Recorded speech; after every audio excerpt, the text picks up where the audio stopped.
नमस्कार मित्रांनो, मी भाग्यश्री प्रधान आणि तुम्ही पाहत आहात Marathi JK answer and question. आजचा आपला टॉपिक आहे 27 मार्च 2025 चालू घडामोडी म्हणजेच करंट अफेअर्स। आपला पहिला प्रश्न आहे नंबर 1, जागतिक रंगभूमी दिन कधी साजरी करण्यात येतो? तर याचं बरोबर उत्तर आहे ऑप्शन क्रमांक ए, 27 मार्च रोजी साजरी करण्यात येतो।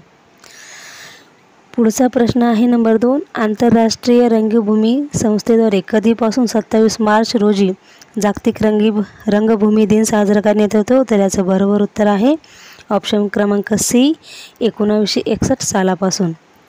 पुढचा प्रश्न आहे नंबर 3, भारताने कोणत्या राज्याच्या किनाऱ्याजवळ हवेत मारा करणाऱ्या क्षेपणास्त्राची यशस्वी चाचणी घेतली जाते? तर याचं बरोबर उत्तर आहे ऑप्शन क्रमांक बी, ओडिशा राज्यात। पुढचा प्रश्न आहे नंबर 4, खालीलपैकी कोणत्या संस्थेने ओडिशाच्या किनाऱ्याजवळ हवेत मारा करणाऱ्या क्षेपणास्त्राची यशस्वी चाचणी घेतली आहे? तर याचं बरोबर उत्तर आहे ऑप्शन क्रमांक डी, DRDOने। पुढचा प्रश्न आहे नंबर 5, केंद्रीय वित्त मंत्रालयाने कधीपासून गोल्ड मॉनिटायझेशन योजना बंद केली आहे?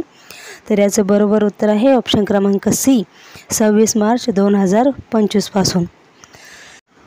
पुढचा प्रश्न आहे नंबर 6, केंद्रीय वित्त मंत्रालयाने गोल्ड मॉनिटायझेशन योजना 25 मार्च 2025 पासून बंद केली आहे। ही योजना कधी सुरू झाली होती? तर याचं बरोबर उत्तर आहे ऑप्शन क्रमांक बी, 2015 सालापासून सुरू झाली होती। पुढचा प्रश्न आहे नंबर 7, कोणत्या देशाच्या राज्यसभेने बँकिंग सुधारणा विधेयक 2024ला मंजुरी दिली आहे? तर याचं बरोबर उत्तर आहे ऑप्शन क्रमांक ए, भारत देशाने। पुढचा प्रश्न आहे नंबर 8, राज्यसभेने बँकिंग सुधारणा विधेयक 2024ला मंजुरी दिली असून आता बँक खातेदारांना त्यांच्या खात्यासाठी किती जणांचे नामनिर्देशन करता येईल? तर याचं बरोबर उत्तर आहे ऑप्शन क्रमांक डी, 4 जणांचे। पुढचा प्रश्न आहे नंबर 9, कोणत्या राज्यात त्रिभुवन सहकार विद्यापीठ स्थापन करण्यात येणार आहे? तर याचं बरोबर उत्तर आहे ऑप्शन क्रमांक बी, गुजरात। पुढचा प्रश्न आहे नंबर 10, खालीलपैकी कोणाची पंतप्रधानांच्या आर्थिक सल्लागार परिषदेचे पूर्णवेळ सदस्य म्हणून नियुक्ती झाली आहे? तर याचं बरोबर उत्तर आहे ऑप्शन क्रमांक डी, संजय कुमार मिश्रा। पुढचा प्रश्न आहे नंबर 11, महाराष्ट्र राज्याच्या मुख्य माहिती आयुक्तपदी कोणाची नियुक्ती करण्यात आली आहे? तर याचं बरोबर उत्तर आहे ऑप्शन क्रमांक सी, राहुल पांडे यांची। पुढचा प्रश्न आहे नंबर 12, भारतीय वंशाचे शास्त्रज्ञ जय भट्टाचार्य यांची कोणत्या देशाच्या राष्ट्रीय आरोग्य संस्थेच्या संचालकपदी निवड करण्यात आली आहे? तर याचं बरोबर उत्तर आहे ऑप्शन क्रमांक ए, अमेरिका।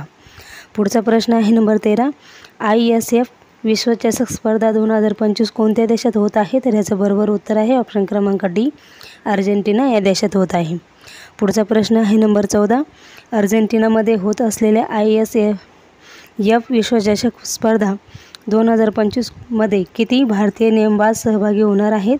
तर याचं बरोबर उत्तर आहे ऑप्शन क्रमांक बी, 35।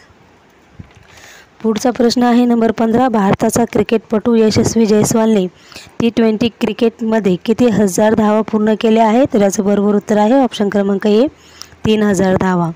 पुढचा प्रश्न आहे नंबर 16, कोणत्या केंद्रीय मंत्रालयाने Bharat forge limited, Tata advance system limited या कंपन्यांसोबत करार केले आहे? तर याचं बरोबर उत्तर आहे ऑप्शन क्रमांक सी, संरक्षण।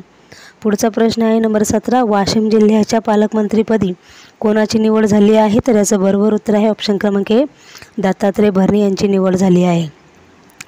पुढचा प्रश्न आहे नंबर 18, केंद्रीय संरक्षण मंत्रालयाने भारत फोर्ज लिमिटेड आणि टाटा ॲडव्हान्स सिस्टीम लिमिटेड या कंपन्यांसोबत किती कोटी रुपयांची करार केला आहे? तर याचं बरोबर उत्तर आहे ऑप्शन क्रमांक सी, 6900 कोटींचा। पुढचा प्रश्न आहे नंबर 19, कोणत्या भारतीय वंशाच्या शास्त्रज्ञांची अमेरिकेच्या राष्ट्रीय आरोग्य संस्थेच्या संचालकपदी निवड करण्यात आली आहे? तर याचं बरोबर उत्तर आहे ऑप्शन क्रमांक बी, जय भट्टाचार्य। पुढचा प्रश्न आहे नंबर 20, कोणत्या राज्याच्या मुख्य माहिती आयुक्तपदी राहुल पांडे यांची निवड झाली आहे? तर याचं बरोबर उत्तर आहे ऑप्शन क्रमांक डी, महाराष्ट्र। पुढचा प्रश्न आहे नंबर 21, कोणता देश न्यू डेव्हलपमेंट बँकेचा नवीन सदस्य होणार आहे? तर याचं बरोबर उत्तर आहे ऑप्शन क्रमांक ए, इंडोनेशिया। पुढचा प्रश्न आहे नंबर 22, आपत्ती व्यवस्थापन सुधारणा विधेयक 2024 द्वारे कोणत्या वर्षीच्या कायद्यात सुधारणा करण्यात येणार आहे? तर याचं बरोबर उत्तर आहे ऑप्शन क्रमांक सी, 2005. पुढचा प्रश्न आहे नंबर 23. 26 मार्च रोजी कोणत्या देशाचा स्वातंत्र्य दिन साजरा करण्यात आला? तर याचं बरोबर उत्तर आहे ऑप्शन क्रमांक डी, बांगलादेश. पुढचा प्रश्न आहे नंबर 24. इंडोनेशिया न्यू डेव्हलपमेंट बँकेचा कितवा सदस्य बनणार आहे?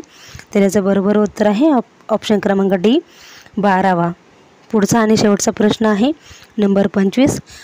एशियन रेसलिंग चॅम्पियनशिप 2025चे आयोजन कोणत्या देशात करण्यात आले आहे? तर याचं बरोबर उत्तर आहे ऑप्शन क्रमांक डी, जॉर्डन. मित्रांनो, हे होते 27 मार्च 2025च्या चालू घडामोडी. व्हिडिओ जर आवडला असेल तर आपल्या चॅनलला सबस्क्राईब करा, आपल्या व्हिडिओला लाईक करा, तुमच्या मित्रांना शेअर करा. व्हिडिओ शेवटपर्यंत पाहिल्याबद्दल तुमच्या सर्वांचे मनपूर्वक धन्यवाद.